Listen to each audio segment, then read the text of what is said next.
Geometry के वर्ग से जोड़ दो।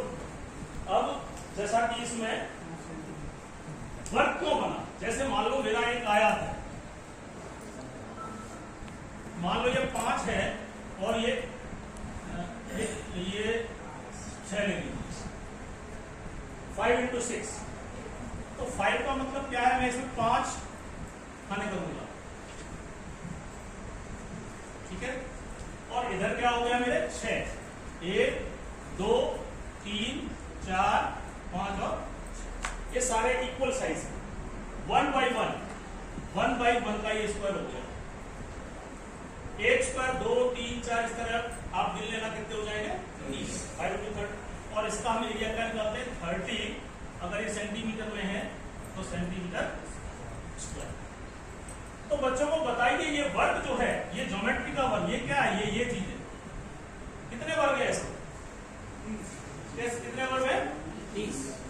इसलिए क्षेत्रफल का मात्रक जो है वर्ग इकाई, या दूसरे शब्दों में शॉर्ट में जैसा कि मैडम ने कहा 2 विमा, यहाँ भी 2 विमा आ गई, एक लंबाई और एक, तो वो शॉर्ट में तो वो हो गया। और डिटेल में ले जाना है तो बच्चों को बताइए कि क्षेत्रफल का मात्रक वर्ग क्यों होगा।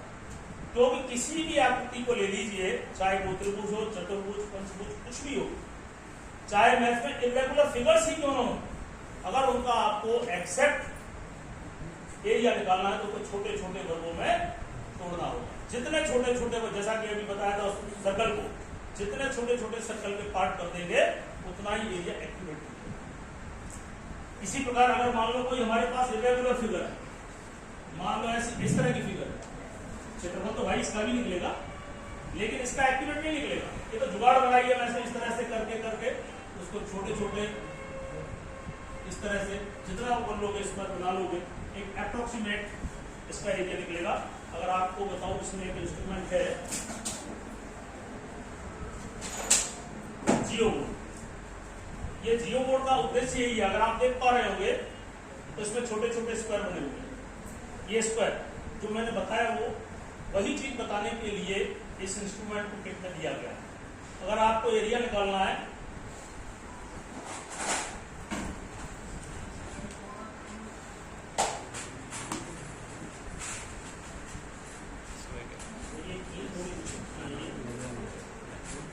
इसमें कहने का मतलब इस तरीके से, जैसे मुझे चतुर्भुज बनाना है, चलो त्रिभुज बनाना, मान लो थोड़ी देर के लिए त्रिभुज बनाना है, तो मैंने 3 ये की लगा दी, देखना थोड़ा ये कीलें निकल जाती है, मैं चढ़ा नहीं रहा, इस पर रबर चढ़ाई निकल के भागती है, इसकी आंख लग सकती है। इस पर आपने रबर बैंड लगा दिया और रबर बैंड लगा करके आपने क्या किया, एक त्रिभुज बना दिया।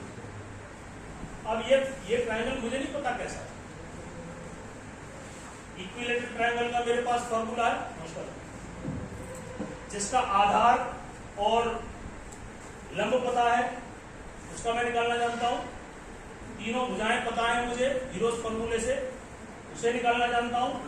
लेकिन मुझे कोई फॉर्मूला यूज नहीं करना, मुझे तो केवल बच्चे का जो स्क्वायर मीटर है एरिया, उसकी केवल अवधारणा स्पष्ट करनी है। बच्चा त्रिभुज का कोई सूत्र नहीं जानता, आप इसमें रबर बैंड लगा दें। इस रबर बैंड के अंदर जितने भी स्क्वायर घिर जाएंगे, कंप्लीट स्क्वायर घिर गए वो तो कंप्लीट हो ही गए, जो कहीं पे भी थोड़े बहुत कम और ज्यादा